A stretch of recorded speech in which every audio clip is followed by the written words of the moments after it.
Il a installé notre premier invité, Monsieur Angaman. Donc, c'est l'inverse, Monsieur Kofi Angaman. Monsieur Kofi Angaman, toutes mes confuses. Donc, non, Monsieur Kofi Angaman Jean-Baptiste, vous êtes enseignant de lettres modernes. Dans quelques instants, notre second invité s'installera, donc qui est sociologue, je l'ai dit. Et avec vous deux, on parlera des langues maternelles après les indépendances, mais on commencera donc la conversation avec vous. Bonjour. Bonjour, soyez madame. Bienvenue. Et bonne fête. Merci, bien réveillé ce matin? Ben, ça va. Très bien. Marco, on a un élément? Oui, on a un élément qu'on va voir maintenant, écouter. C'est ce qui va sous-tendre, bien sûr, notre discussion. Je rappelle donc qu'on va parler de langue maternelle. Avokalpa, prêt? Regardez. Pays d'Afrique occidentale, la Côte d'Ivoire est connue pour sa diversité linguistique, composée de 60 ethnies regroupées autour de grands groupes ethnoculturels.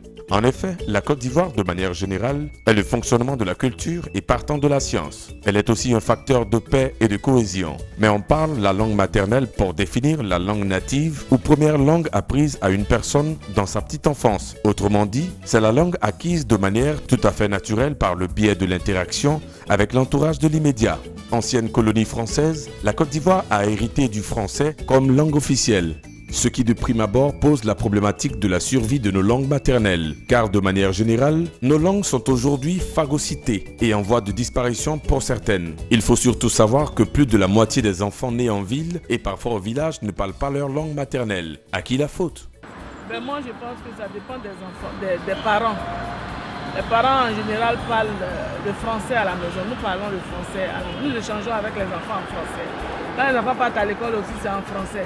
Donc à la maison, les couples par exemple qui ne sont pas de même ethnie, c'est-à-dire le papa est Bida, la maman est Baoulé, c'est difficile de parler et la langue maternelle et la langue paternelle.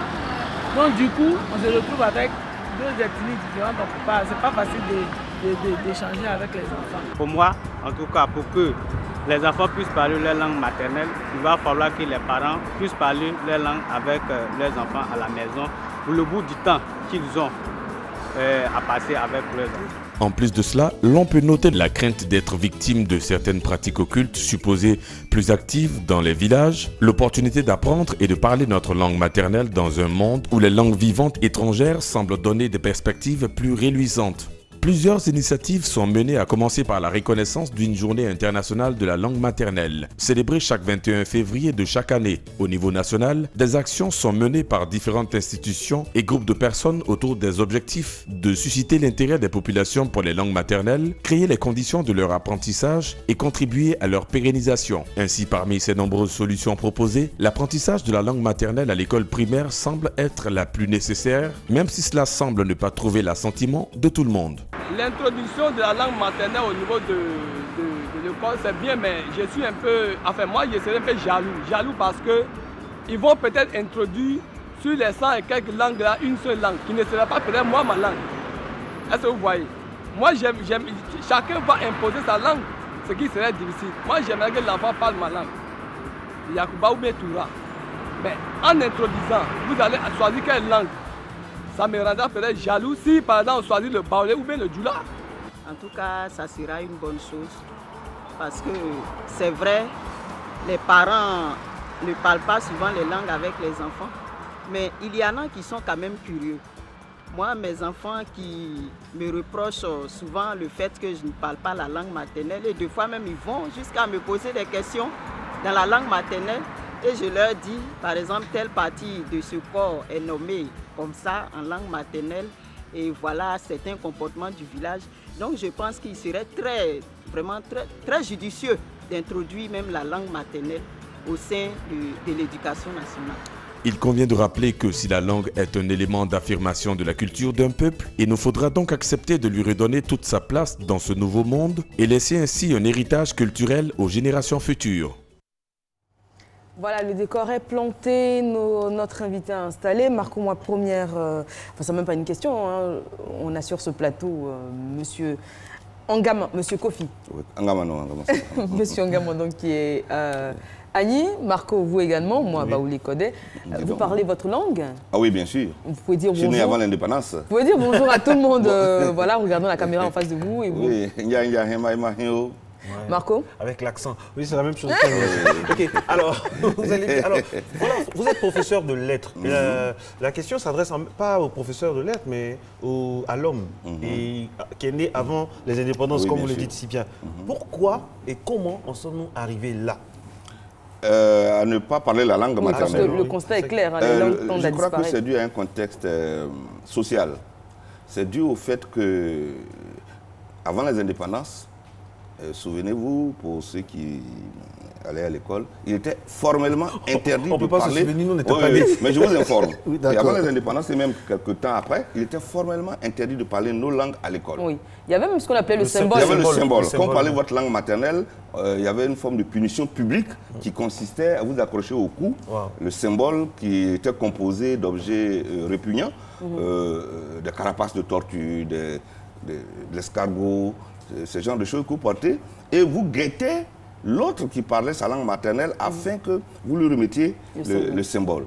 Donc, de façon psychologique, il était dit qu'un élève, un enfant ne devait pas parler sa langue maternelle. À partir de ce principe, déjà, vous savez que les langues maternelles avaient commencé par perdre leur valeur. À cela s'ajoute le fait que, généralement, à cette époque et même jusqu'à aujourd'hui, l'enseignant qui arrivait dans un village ne parlait pas la langue du village.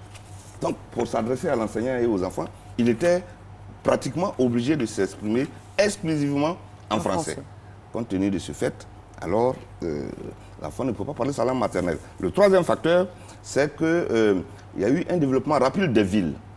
À partir de ce moment-là, quand vous entrez dans une classe, vous retrouvez une composition hétéroclite d'ethnie et dans la classe. À partir de ce moment-là, pour que les enfants puissent échanger entre eux, le seul lien, c'était le français ou l'anglais selon. Donc, à partir de ce moment-là, il était difficile déjà. Déjà, donc, les langues maternelles avaient commencé par perdre leur valeur. Alors, surtout que on l'avait classé, nos langues maternelles, on l'avait traité de patois, avec quelque chose de péjoratif au niveau des langues maternelles. Alors justement, pour ces élèves-là qui n'avaient pas le droit de parler leur langue maternelle en classe à l'école, est-ce qu'une fois rentrés dans le cocon familial, on parlait toujours français ou les langues maternelles reprenaient le dessus? En fait, dans les villages, oui, les langues maternelles prenaient le dessus, dans les villages. Parce qu'en son temps, jusqu'au début des indépendances et peut-être même quelques années après, la plupart des parents, dans nos villages, ne pouvaient s'exprimer que dans la langue maternelle. Mais comme je l'ai dit, à partir du moment où les parents ont commencé à être en ville, à être intellectuels, entre guillemets, souvent, il y a deux problèmes qui se posaient. Il y a le problème des couples mixtes. Monsieur et madame ne parlant pas la même ethnie. Donc, leur seule source d'expression, c'était le français. Évidemment, les enfants suivaient. Mais il y a aussi le facteur plus ahurissant.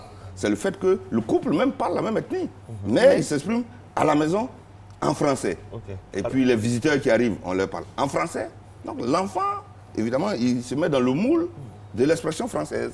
On voit un peu, hein, il y a un véritable complexe qui est né, vous l'avez bien dit. On a créé un complexe qui a été créé. Alors, monsieur Il Nikez Nelpien est sociologue, il nous a rejoint sur ce plateau. Il est sociologue et moi, le sociologue est très indiqué pour ce débat. On demandait au professeur tout à l'heure, comment sommes-nous arrivés là? Même question pour vous. Arriver au fait que le français domine à 100% nos langues, et qu'elle soit la langue officielle, la langue d'apprentissage, et je dirais même la langue de référence. Ben, écoutez, c'est aussi simple que ça, c'est venu de la colonisation. Parce que la preuve qu'on domine un peuple, c'est de lui imposer sa langue. Cela s'est fait un peu partout en Europe, à travers le français, parce que, aussi paradoxal peut-être pour certains, mais c'est une évidence pour nous, il y a des ethnies, il y a des dialectes, il y a des patois partout. Et à un moment donné, la violence politique, la force politique essaie de, comme on le dit, un territoire, une langue, etc. C'est ce qui s'est passé pour la France, c'est la langue franc qui a dominé. Le breton, l'alsacien, ces langues-là n'ont pas dominé. Et quand le colon est arrivé, c'était un élément, un moyen de domination. Faire parler sa langue, ériger sa langue en langue et traiter les autres de patois et d'ethnie. Et peut-être, je dirais malheureusement, après l'indépendance, on n'a pas pris suffisamment conscience, on n'a pas pris suffisamment de recul et on est resté dans ces traumatismes sociaux. C'est-à-dire, quand vous parlez de recul, quand vous dites après les indépendances, là on rentre dans la part de... Ça c'est notre part à nous maintenant, il n'y a plus le colon. Qu'est-ce qui aurait pu être fait afin qu'on ne sombre pas comme ça dans cette absence de langue locale dans la sphère familiale ou globale? Bien, on aurait dû prendre conscience que la langue, c'est un élément de socialisation, un élément de vision du monde, un élément d'intégration sociale, un élément d'identité sociale. À savoir que quand quelqu'un n'est pas dans sa langue, il n'est pas dans son monde, il est étranger dans son propre monde. Vous prenez un Baoulé qui ne parle pas Baoulé, il n'est pas Baoulé. Vous prenez un Tagbana qui ne parle pas Tagbana, il n'est pas Tagbana. Il a le nom, il a certains attributs, mais il n'a pas le fondamental.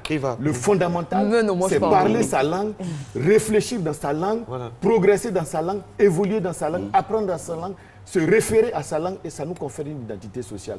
Donc on doit tout de suite comprendre que dans la stratégie de colonisation, c'était un schéma de désocialisation, de déshumanisation, mais surtout de déculturation. Travailler dans la culture de l'autre, apprendre la culture de l'autre, c'est ne plus être soi-même. Donc on a dû comprendre que dans le choc que représente la colonisation, pour nous dominer, les gens avaient besoin de nous imposer leur langue. Mais dès lors, entre guillemets, que nous avons conquis nos indépendances, on aurait dû tout de suite mener une réflexion là-dessus et voir comment réintégrer nos langues dans notre culture et dans l'apprentissage et dans la socialisation et dans l'intégration sociale de nos enfants.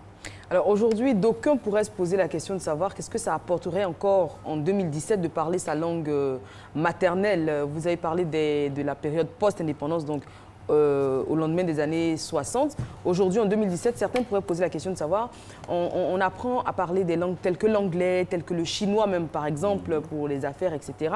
Aujourd'hui, qu'est-ce que ça apporterait d'apprendre encore le baoulé, le guéré, le fon ou toute autre langue africaine? Bien. C'est une très bonne question parce que si on fait pas, si on pense que le modernisme ou le mercantilisme, l'argent, c'est toute la personnalité qui est là, on dirait pourquoi pas. Mais si on sait qu'un individu, pour qu'il soit complet, il faut qu'il ait des racines, il faut qu'il parte de quelque part et qu'il aille quelque part.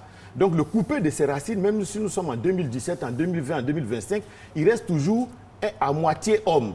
Parce qu'il lui laisse toujours son départ. Et comme on dit, quelqu'un qui ne sait pas d'où il vient, ne sait pas aussi où il va. Donc vous voyez que c'est une question qui tient l'homme depuis la nuit des temps. Quand les Grecs ont colonisé les autres et ils en ont fait tous des Grecs ou tous des Latins, les gens étaient toujours à moitié. Donc tant que les gens seront dominés et qu'ils ne pourront pas revenir à leur langue, à leurs racines et leur culture, ils seront toujours, malgré l'enrichissement, malgré le modernisme, ils seront toujours, entre guillemets, des sous-hommes ou des moitiés d'hommes. À la vérité, aujourd'hui, on réfléchit en français. Exact. On réfléchit en français, on fait tout en français parce que c'est la langue qui domine. Et ça a irrémédiablement des conséquences sur notre mode de vie, sur notre façon d'être, sur notre caractère, dans tous les domaines. Bien sûr. Et encore même, quand vous dites on réfléchit en français, ça dépend qui.